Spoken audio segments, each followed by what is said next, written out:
안녕하세요. AI 설비 품질 데이터 활용 2주차 수업 시작해 보겠습니다. 이번 주차에는 AI를 활용한 데이터 정리와 자동화 내용을 좀 다뤄볼 건데요. 그것의 첫 시작으로 설비 품질 데이터의 자동 수집 및 정제 내용을 살펴보도록 하겠습니다. 설비 데이터를 수집하는 것과 정제하는 것 두 파트로 나눠서 볼 건데요. 이 수집에 대해서는 파이프라인이 존재합니다. 파이프라인 얘기 좀 해볼 거고 정제를 저번 시간에 간단하게만 이야기했었는데요. 이 정제의 종류라든지 방법에 대해서 이야기를 좀 해보도록 하겠습니다. 그래서 데이터 수집 파이프라인은 이렇게 6단계로 일반적으로 구성이 되는데요. 우리는 여기서 데이터의 수집만 가지고 이야기를 해보자 라고 했을 때 여기까지를 좀 끊어볼 수 있을 것 같아서요. 제가 안쪽에 4개와 바깥쪽에 2개로 조금 나누어서 그림을 그려놨습니다. 하나씩 차근차근 살펴보도록 할게요. 우리가 데이터를 수집한다라고 했으니까 여러분 일반적으로 생각하시기에 이것만 생각을 딱 해주셨을 것 같아요. 데이터 수집 단계니까 수집하면 끝 아닌가? 어떤 파이프라인이 필요하지? 이런 생각이 좀 들 수 있을 것 같습니다. 가장 첫 단계가 되는 이 데이터 수집 단계가 여러분이 생각하시는 데이터 수집 단계입니다. 생산 또는 설비 라인에서 발생하는 센서 데이터를 토대로 수집되는 데이터들, 가령 설비의 온도라든지 진동이라든지 이런 것들 있을 수 있겠고요. 제조 현장에는 스카다 시스템이라고 하는 인프라가 갖춰져 있는 경우가 있습니다. 이것들을 통해서 제조 과정에서 발생하는 모든 데이터들을 수집해서 활용할 수 있도록 아키텍처를 제공하고 있는 거고요. 우리 제조에서의 3가지 데이터, 저번 시간에 이야기할 때 품질 데이터도 있었고 생산 데이터도 있었고 설비 데이터도 있었습니다. 즉, 품질 검사 장비를 통해서 나온 결과 또 우리가 수집할 수 있는 데이터에 해당하겠죠. 그래서 이러한 것들을 통해서 일단 원천 데이터를 수집하게 됩니다. 로우 데이터를 수집하고 나서 무슨 단계가 이렇게 많냐면요. 일단 첫 번째, 데이터를 수집했으면 갖고 있는 상태만 되는 거예요. 우리 센서가 수집했으면 센서만 그 데이터를 알고 있는 거죠. 근데 우리가 이 데이터를 쓰려면 일단 모아줘야 될 거잖아요. 우리가 그 데이터를 받아야 쓸 수가 있겠죠. 전달 과정이 이어집니다. 센싱된 데이터를 게이트웨이나 엣지 디바이스를 통해 클라우드 또는 중앙 서버로 전송한다라고 하는데요. 처음 보는 용어가 많죠. 게이트웨이, 엣지 디바이스, 클라우드, 서버 이런 것들이 나오는데 간략하게만 설명을 드리겠습니다. 게이트웨이는 게이트가 문 같은 거잖아요. 이 데이터들을 드나들 수 있게끔 만들어주는 기술이고요. 엣지 디바이스라고 하는 건 저희가 엣지 AI 이야기는 저번 시간에 한 적이 있었습니다. 이 설비들이 돌아가는 데에 실제 탑재되어 있는 컴퓨터 같은 것들, 그런 디바이스를 의미해요. 그래서 이렇게 센싱된 데이터를 이런 것들을 활용해서 클라우드는 우리 구름이잖아요. 이렇게 생긴 구름. 구름은 어디 떠 있죠? 하늘에 떠 있죠. 우리가 컴퓨터에서 얘기하는 클라우드라고 하면 이런 시스템들 위에 떠 있는 구름이라고 생각하시면 됩니다. 그래서 뭔가를 여기로 보내서 수집할 수 있게끔 하는 거예요. 물론 클라우드라고 하는 게 이런 데이터 수집을 해서 저장하는 저장소뿐만이 아니라 다양하게 사용될 수 있어서 데이터만 보낸다라고 하기는 조금 애매하기는 한데요. 이렇게 다양한 디바이스로부터 데이터를 모두 모아서 중앙에 수집할 수 있는 기술이라고 생각해 주시면 되겠습니다. 중앙 서버도 마찬가지로 이 데이터를 모으는 서버인데요. 그렇다면 클라우드와의 차이는 뭐냐? 간단하게 얘기하면 중앙 서버는 실제 존재하는 물리적인 컴퓨터고요. 클라우드는 가상의 컴퓨터입니다. 그래서 여러분 마이박스, 네이버 마이박스나 구글 드라이브 이런 것들 사용하시죠? 그게 우리가 실제로 USB를 가지고 있는 건 아니지만 데이터를 올려서 저장할 수 있고 로그인하면 언제 어디서나 접근해서 내려받을 수도 있죠. 이런 것들을 클라우드라고 봐주시면 되겠습니다. 수집한 데이터를 이렇게 일단 중앙으로 전달해줘야 쓸 수 있기 때문에 전달 과정이 이어지고요. 그 다음 세 번째는 데이터 처리. 이게 바로 우리가 오늘 얘기해볼 정제, 전처리라고도 부르는 과정에 해당을 합니다. 수신된 원시 데이터, 즉 그냥 측정된 날것의 데이터를 받았으니까 우리가 데이터 분석을 하거나 모델을 학습시키거나 이런 데 활용할 수 있도록 데이터를 좀 가다듬어야 되겠고요. 가다듬을 뿐만 아니라 장비 식별자나 컨텍스트 메타데이터 같은 걸 부착한다라고 하고 품질 검사 결과와 매핑 등의 처리를 진행한다라고 합니다. 우리가 요 상황이라고 볼까요? 이런 디바이스들에 각각 센싱된 데이터가 설비마다 있을 거잖아요. 그럼 얘를 받았을 때는 센싱된 값 자체만 1.23 이런 식으로 있기 때문에 이것이 어떤 장비로부터 온 건지 그리고 이것을 진행하는 과정에서 우리가 참고할 만한 내용이 있다든지 로트 번호를 추가한다든지 이런 것들이 진행되고 또한 이 설비에서 나온 생산 데이터는 또 품질 데이터와도 이어질 수도 있죠. 이런 것들을 매핑해줘서 함께 상관관계를 분석할 수 있도록 한다라는 겁니다. 그 다음은 이제 처리를 완료했으니까 사용하려면 저장해야 된다고 했죠. 그래서 우리 요 저장에 대해서 저번 시간에 파일 시스템이랑 데이터베이스 얘기를 해봤고 데이터 웨어하우스 얘기까지 해봤잖아요. 요 중에 우리한테 적합한 저장 시스템을 선택해서 데이터를 저장하게 됩니다. 일반적으로 제조 현장에서 발생하는 데이터는 정형, 반정형 데이터가 많기 때문에 파일이나 데이터베이스보다는 데이터 웨어하우스, 그리고 요거랑 유사한 개념인 데이터 레이크 등에 저장되게 됩니다. 데이터 수집은 보통 활용을 위해서 하는 거기 때문에 데이터 수집 파이프라인을 구축했다라고 하면 분석 및 활용 절차와 이걸 통한 운영 및 관리 절차까지를 포함하게 돼요. 그리고 이 파이프라인은 계속해서 이렇게 돌게 됩니다. 즉 데이터 수집하고 쭉 갔다가 뭔가 인사이트로 결정을 내려서 조치를 할 수도 있고 모니터링만 할 수도 있죠. 그럼 그 다음에 발생하는 것들이 또 수집되어서 쭉 어떤 일을 계속 속행해 나갈 수 있도록 파이프라인을 만들어주게 됩니다. 그래서 이러한 파이프라인의 실제 구축 사례를 조금 가지고 왔습니다. 첫 번째 롯데 웰푸드입니다. 글래스돔이라고 하는 플랫폼을 도입해서 생산 라인의 실시간 데이터를 수집하도록 했고요. 실시간 데이터를 수집하니까 모니터링 할 수도 있고 실시간으로 모니터링한 결과에 따라 공정 변수 같은 것들을 조정하기도 합니다. 이렇게 하면 품질 검사 자동화 되겠죠. 왜냐하면 실시간으로 생산 라인에서 발생하는 데이터를 계속해서 수집해 가져오기 때문에 품질 검사까지 이어지도록 만들어줄 수 있고요. 설비 간 일관성까지 향상시켜서 생산성도 증가를 도모해 볼 수 있겠습니다. 두 번째 사례는 메드트로닉이라고 하는 회사에서 실시간 데이터 스트리밍 파이프라인을 구축했습니다. 스트리밍 서비스가 실시간으로 보여지는 서비스, 실시간으로 음악이 나오는 서비스 이런 것들이죠. 마찬가지로 데이터도 만들어지는 즉시 전달되도록 파이프라인을 구축해서 설비 가동 효율을 높이고 품질 지표를 분석할 수 있도록 해준 겁니다. 예지 보전과 원가 절감에 매우 유용하게 활용이 되고 있다라고 하고요. 세 번째는 요게 기사상에 명확히 어떤 회사인지는 드러나지 않았어요. 삼성 SDS에서 올린 거여가지고 어떤 자동차 부품 제조사 하청업체가 삼성 SDS 스마트 공장을 구축했다라고 합니다. 스마트 공장이 구축되었다는 건 여러 의미를 갖지만 기본적으로 데이터 파이프라인은 구축되었음을 의미해요.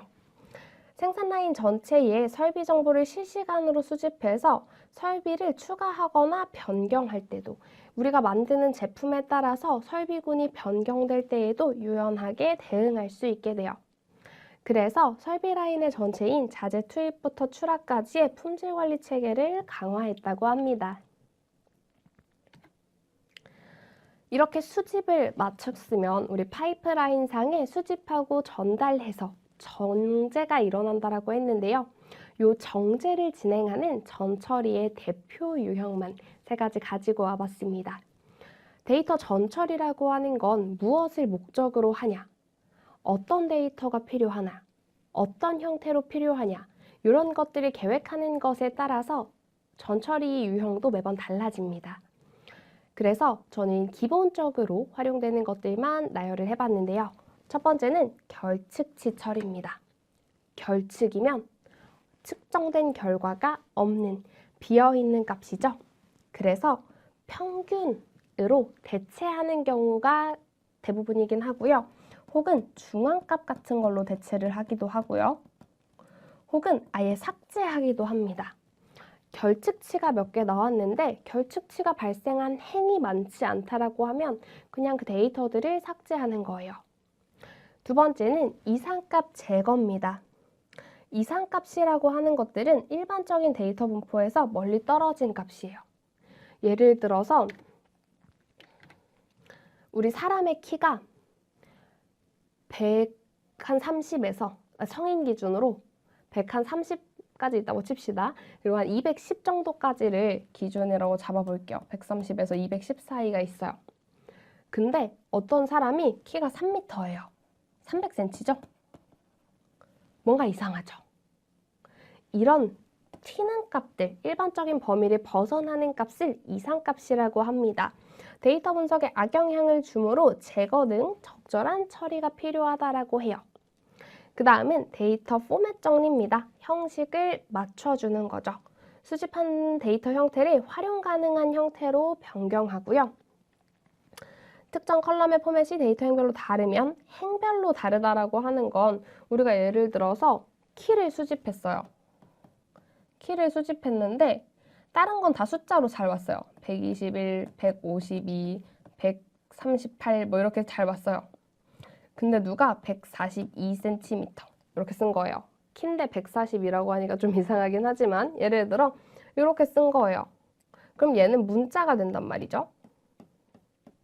그러면 포맷이 맞아질 수 있도록 일정한 처리를 해주어야 한다라는 겁니다. 또 데이터 포맷 같은 경우는 네트워크로 전달되는 과정에서 숫자든 무엇이든 문자로 전달되는 경우도 있어요. 그래서 숫자 연산이 필요한 경우에는 꼭 숫자형으로 변환을 해주어야 합니다. 그러면 이걸 왜 하는지 알아야겠죠? 포맷 정리는 우리가 활용하기 위해서 필요하다라고 했어요. 결측치와 이상값은 왜 제거하냐면 아주 간단한 예시로 설명할 수 있습니다. 여기 써 있는 것처럼 데이터 분석에 악영향을 주기 때문에 처리를 해줘야 하는 건데요. 우리 아주 쉽게 생각해서 평균을 구한다고 생각해 볼게요. 우리가 한 1000명을 정해가지고 1000명 사람의 발 사이즈를 조사했어요. 1000명 사람의 발 사이즈를 조사하고 발 사이즈랑 하나 더 해볼까요? 키도 조사를 했어요. 센티미터로.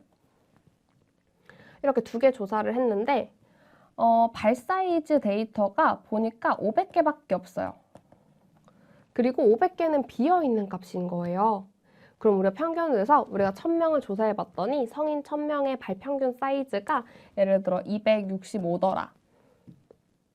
그러면 될까요? 안 되겠죠.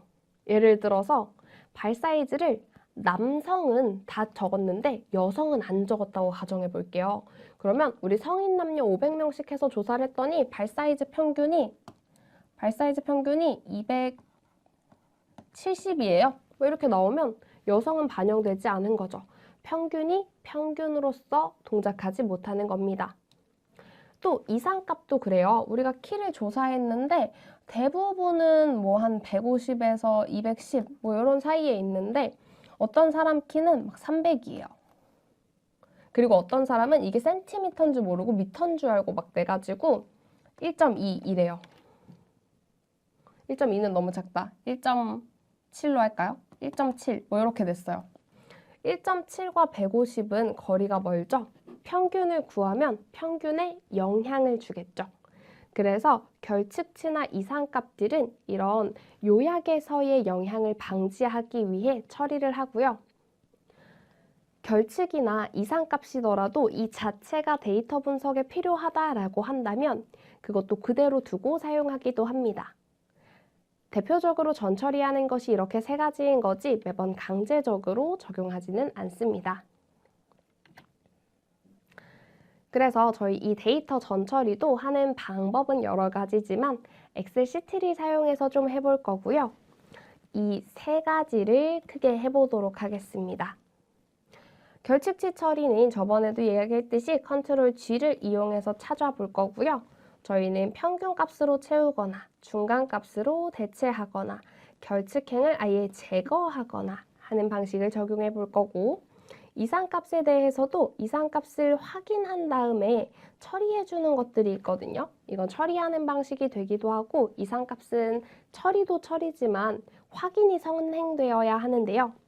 조건부 서식으로 눈에 띄어서 보이게 하는 방법, 사용자 지정 조건 필터링으로 이상한 값의 범위를 지정해서 필터링되게 하는 방법, 또는 Z스코어 계산식은 그 표준 정규분포에 따라서 값을 구해주는 건데 이게 0을 평균으로 하고 편차가 1인 거예요. 표준 편차가 1인 분포로 나타내기 때문에 값이 2와 마이너스 2, 3과 마이너스 3을 벗어나는 값이 되면 이상값으로 판별할 수가 있어서 이런 걸 사용하기도 합니다. 데이터 포맷 정리는 예시가 굉장히 많습니다. 숫자 문자를 분리하기도 하고요. 예를 들어 아까처럼 172cm 이렇게 들어오면 이 센티미터 때문에 숫자로서의 계산을 못하니까요. 분리하기도 하고요. 쉼표를 제거하기도 하고요. 날짜 형식을 통일하기도 하고요.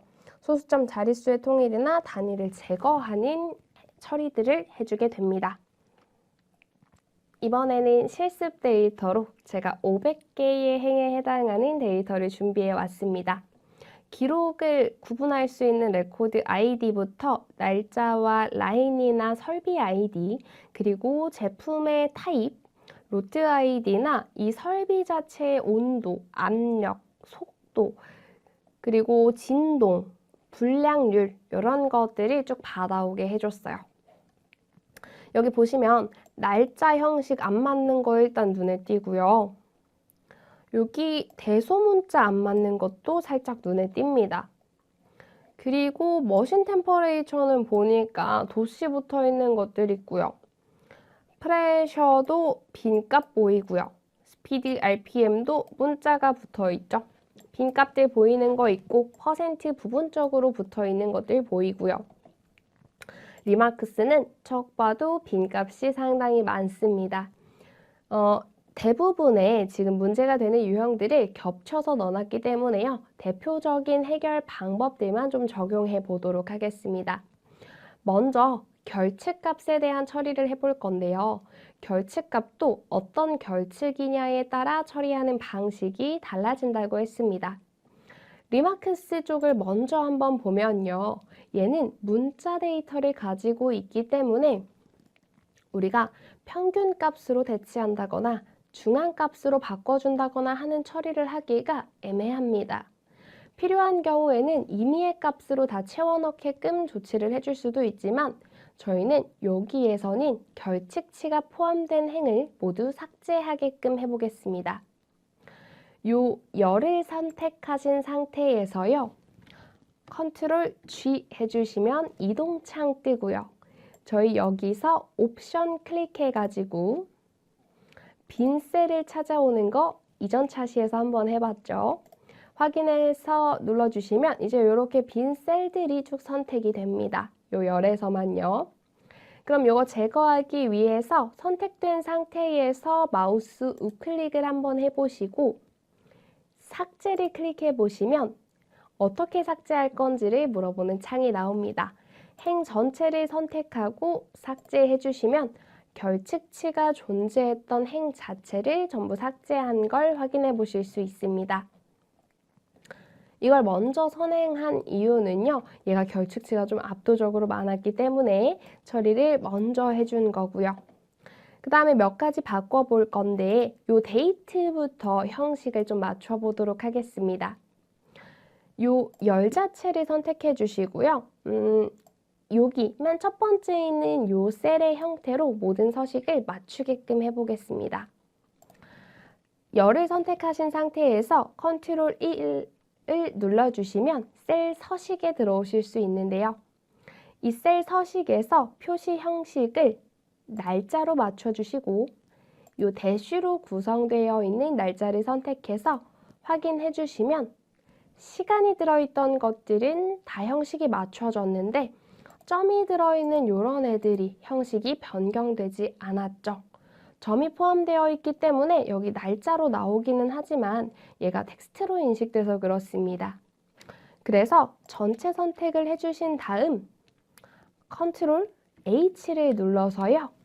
점을 찾아서 대쉬로 바꿀 수 있도록 모두 바꾸기 처리를 해주시면 점이 대쉬로 바뀌면서 우리 이제 형식이 모두 맞는 날짜 데이터로 이루어지게 됩니다.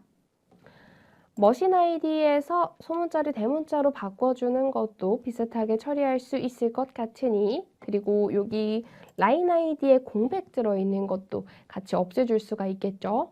넘어가 보고요. 머신 템퍼레이처에 요 도씨가 붙어 있습니다. 요 도씨를 일단 떼어줄게요. 도씨를 떼어주는 방법으로 아까처럼 대체하는 방법을 GUI로 쓰셔도 되지만 우린 함수를 써볼 수도 있습니다. 간단하게 함수를 사용해 볼게요. 자, 요 도씨를 복사해다가요. 이렇게 한번 써볼 건데 substitute 내가 선택이 안 되니까 다 넣어보도록 할게요. substitute를 입력해 주시고 대상 셀을 넣어준 다음에 H11번이죠. 대상 셀을 넣어준 다음에 이 도씨에 해당하는 걸 빈값으로 바꾸게끔 만들어 볼게요. 그랬더니 도씨가 이렇게 사라졌어요. 얘를 이렇게 쭉 밑으로 내려가게끔 만들어가지고 위에 셀도 똑같이 채워봅시다. 위에는 도씨가 없기는 한데 이렇게 쭉 채워보면 이제 도씨가 빠져 들어가게 됐어요. 이렇게 해서 바꿔줬는데 중간중간 보니까 빈 값들이 보입니다. 여기 있는 빈 값들도 저희가 한번 채워볼 건데요.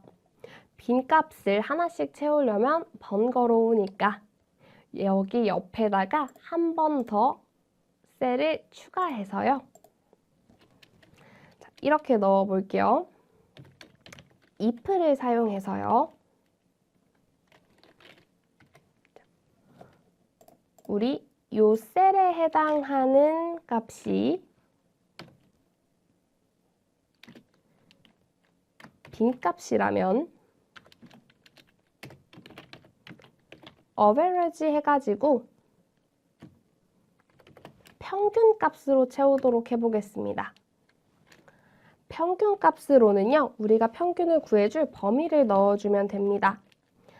I 2번 셀부터 I, 요게 아마 318로까지 남았을 거라 이렇게 범위를 정해주도록 하겠습니다. 그리고 if를 사용했기 때문에 만약에 빈값이 아니다 라고 한다면 이 셀 자체의 값으로 채울 수 있도록 I2 이렇게 지정해서 넣어주도록 할게요. 인수가 많다고 하니까 318번 로우까지는 존재하는 걸 확인을 해봤고요. 다음 여기를 잘못 넣었네요. 여기를 이렇게 해서 빈값이다라고 하는 조건을 먼저 넣어주어야 합니다. 이렇게 해서 쭉 채우도록 해보시면 이제 이렇게 들어있던 빈값들이 이상한 결과가 하나 나오죠. 이것이 우리가 구하는 과정에서 얘가 지금 빈값 처리가 되어서 그렇습니다. 그래서 이 substitute를 해줬던 것을 살짝 바꿔주도록 할게요. if 에러를 하나 붙여줄 거고요. 그리고 substitute 앞쪽에다가도 value를 하나 붙여서 여기까지 묶어지게 해주시고 바깥쪽에 얘를 하나 더 써서 이렇게 만들어 주겠습니다. 그래서 도씨를 빼주는 과정에서 문제가 발생하면 빈값을 채워넣게 해줬고 그렇게 비어있는 애들을 이제 판별했기 때문에 문제가 생기지 않고 빈값들이 채워지는 걸 보실 수 있습니다. 우리 처음 배울 때 데이터를 일반적으로 삭제하지 않는다라고 했기 때문에요. 마지막에 완성된 행에다가 요 헤더 이름 그대로 넣어주고 나머지 이전 행은 숨김 처리해 주겠습니다. 그 다음 요 프레셔 바 같은 경우에도 지금 빈 값들이 조금씩 보여지는데요. 이 빈 값들도 채워 넣어 볼 건데 이번엔 결측치 처리를 중앙값으로 대체해 보겠습니다. 마찬가지 함수를 넣어주기 위한 셀을 하나 추가해 주시고요. 아까처럼 if를 써서 이 셀에 해당하는 값이 빈 값이라면 중앙값이니까 미디언을 사용해 주면 됩니다. 미디언 함수를 사용해서요. 얘도 평균 구했던 것처럼 값의 범위를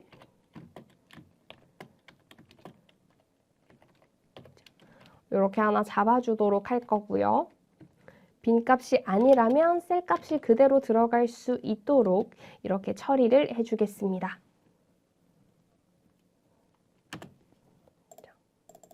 아이고. 그렇게 해서 이걸로 쭉 채워주시면 얘도 이렇게 빈값이 채워지면서 값이 다 들어가게 되고요. 마찬가지 헤더 붙여넣고 이것도 숨김 처리해 주겠습니다. 스피드 RPM은 뒤에 있는 문자 떼어주시면 되겠고요. 밸리데이션도 비슷하게 바이브레이션도 진동 처리해 주실 수 있을 거고 디펙트 레이트 PCT도 퍼센트 떼어주시면 되겠고요. 뒤에 거는 뭐 따로 빠진 값이 없는 것 같으니까 같은 방식으로 나머지 데이터들도 정제를 해줄 수 있겠습니다. 저희는 시간상 이렇게 몇 가지 처리하는 방법을 확인해 봤습니다. 자, 이제 오늘의 학습 점검 퀴즈로 마무리해 보도록 하겠습니다. 다음 중 데이터 수집 파이프라인의 순서로 적절한 것은? 자, 우리 요 수집은 수집으로부터 시작한다고 했으니까 일단 1번과 3번은 아니겠죠.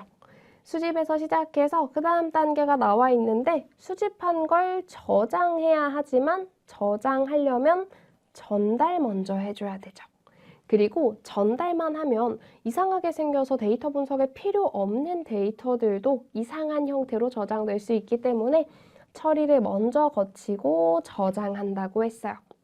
그리고 데이터 수집의 파이프라인은 활용까지를 묶어서 보기 때문에 분석 활용과 운영 및 관리까지가 이어진다라고 했습니다.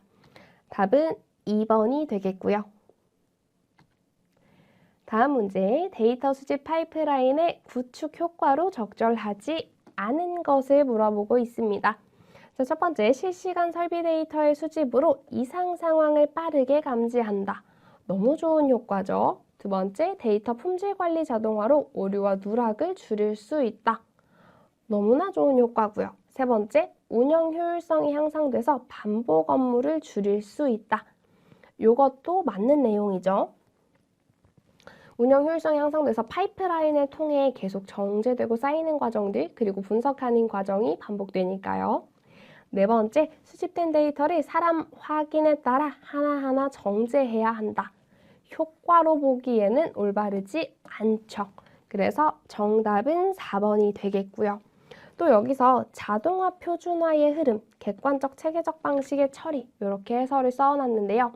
지금은 우리가 확인하면서 하나씩 정제하긴 했는데 엑셀을 활용했기 때문에 그랬던 거고요. 실제 파이프라인 구축 과정에서는 그 정제를 일반적으로 수행해야 되는 내용들 로직으로 구현을 해놓고 정제 처리도 자동화되어서 저장될 수 있게끔 만들어지게 됩니다.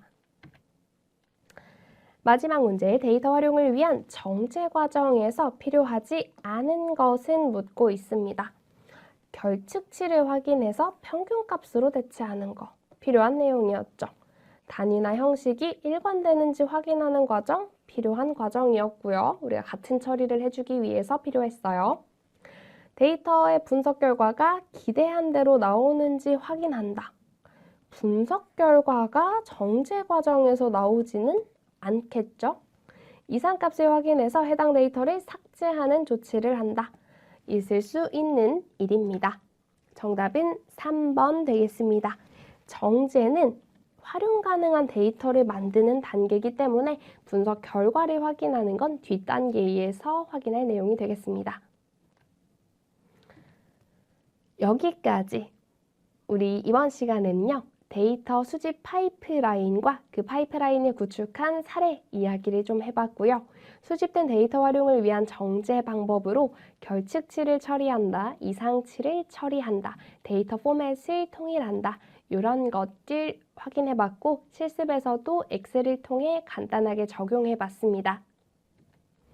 실무 적용 팁으로 마무리해보면요. 데이터 수집 파이프라인 구축을 위한 기존 장비의 활용도와 도입 장비에 대해 탐색해 볼 수 있겠습니다. 우리가 센싱된 데이터를 받는 것들은 일반적으로 만들어져 있는 경우가 많기 때문에 그런 것들을 활용해서 데이터 수집 파이프라인에 써줄 수도 있고요. 혹은 새로운 장비를 도입한다면 어떤 것들을 이 파이프라인에 맞게 넣어야 할까 생각해 볼 수 있겠습니다. 또한 수집된 데이터에 필요한 처리 내용을 정의하는 것도 오늘 배워본 정제 내용 토대로 정해 볼 수가 있겠죠. 여기까지 데이터의 수집과 정제 다뤄봤고요. 다음 강에서는 이렇게 정제해서 수집한 데이터를 토대로 보고서의 초안을 자동 생성하는 AI 활용을 배워보도록 하겠습니다. 수고하셨습니다.